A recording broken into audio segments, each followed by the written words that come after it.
fait une petite collection de médicaments.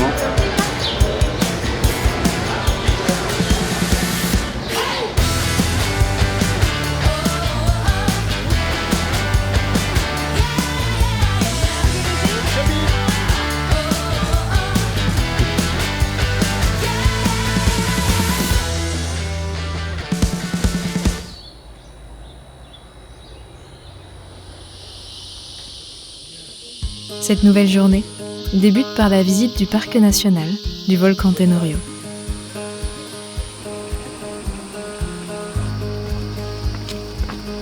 Le volcan, aujourd'hui éteint, est à l'origine de cette couleur unique du Rio céleste, une sorte de bleu ciel vif.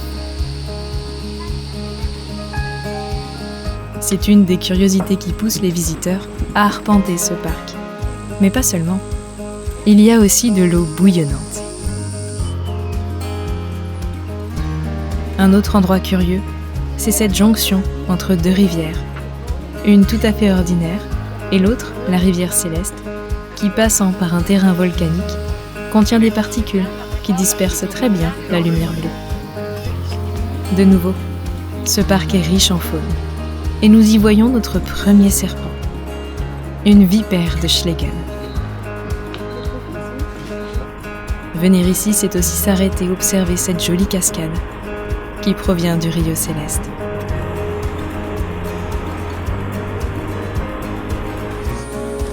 Nous avons ensuite vu un second serpent, puis un troisième, tous de la même famille, mais de différentes couleurs.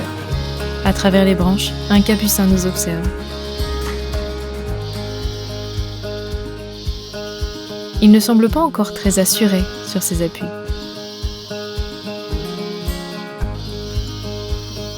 Les capucins font partie des primates les plus intelligents. On compare souvent leurs capacités à celles des chimpanzés. Ils sont capables d'utiliser des outils et ont des interactions sociales très hiérarchisées.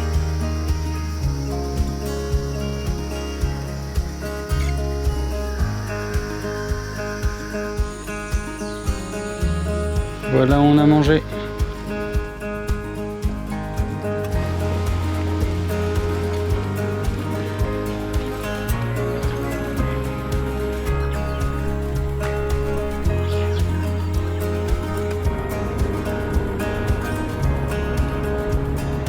Nous traversons une partie du Costa Rica qui a des aires de savane pour rejoindre la région de Monteverde.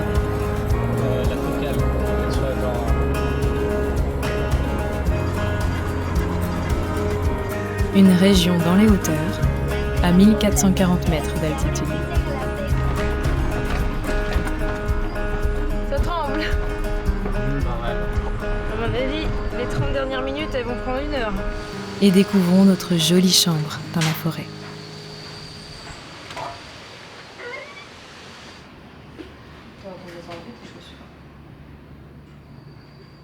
Bon, on aimerait bien se barrer s'il te plaît. Allez, out. Tu te fous de notre gueule. Bon, bah on a d'autres.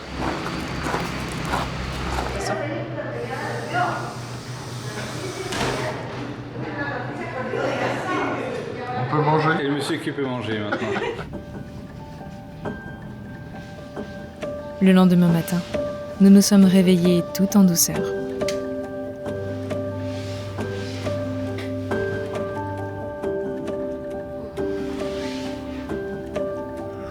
Good morning, sunshine.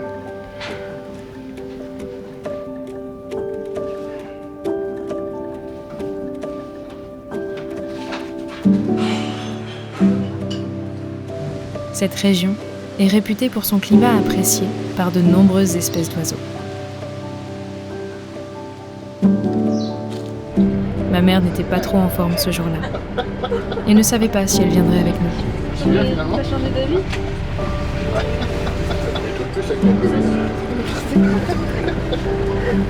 C'était quoi?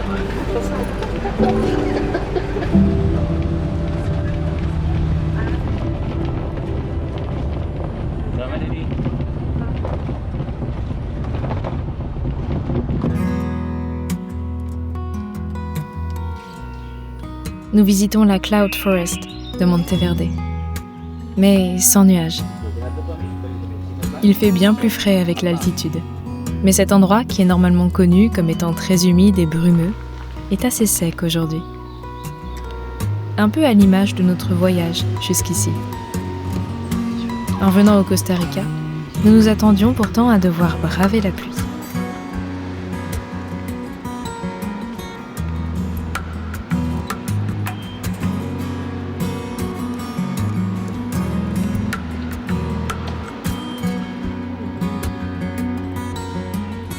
La forêt qui recouvre la montagne est particulièrement dense. Si une partie n'était pas aménagée pour s'y balader, nous ne pourrions pas aller bien loin.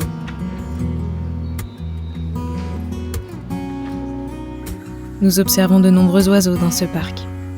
Mais si nous sommes venus jusqu'ici, c'est pour l'oiseau emblématique du Costa Rica. Un oiseau qu'il est rare de voir. Le quetzal. Et oui, ce jour-là, nous l'avons vu. Pourtant, on nous disait que pour avoir une petite chance, il fallait le chercher dans la forêt très très tôt le matin. J'ai vraiment l'impression que c'est le voyage de la chance. Le temps est beau, les volcans sont dégagés, et partout où on se rend, on croise les animaux qu'on espérait voir. Je ne m'attendais pas à aimer autant découvrir le Costa Rica.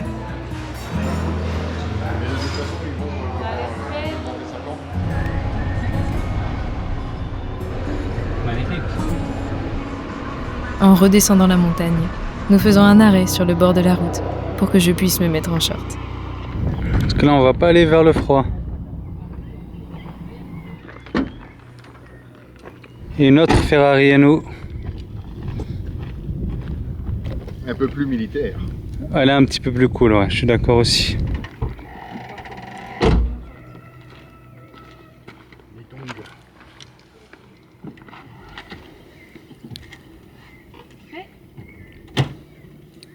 Are you ready, Malélé? C'est parti, allons-y. Let's go! Et c'est parti pour le show. Superbe référence de monsieur Éric Leloger. J'aimerais tellement m'arrêter là. La savana con montagna.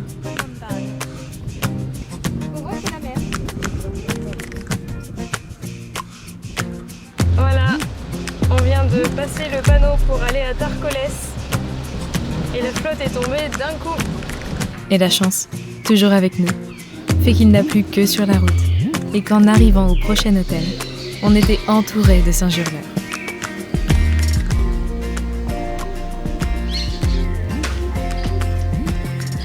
C'est une espèce qu'on avait déjà croisée lors de notre excursion sur les canaux à Tortuguero. Mais nous les avions vus de bien plus loin. Là, ils sont juste au-dessus de nous, à quelques mètres. On voit même aisément à quel point leur queue leur est utile. C'est comme s'ils avaient une cinquième main.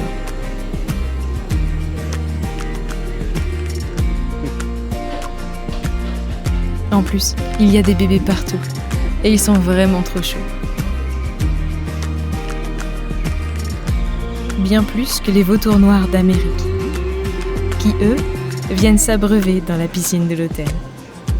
Et peu importe s'il y a quelqu'un.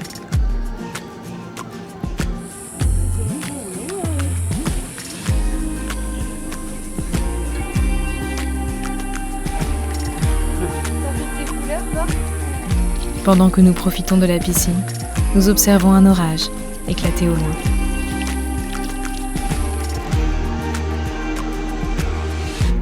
Et voilà, le logement pour ce soir avec un homme viril.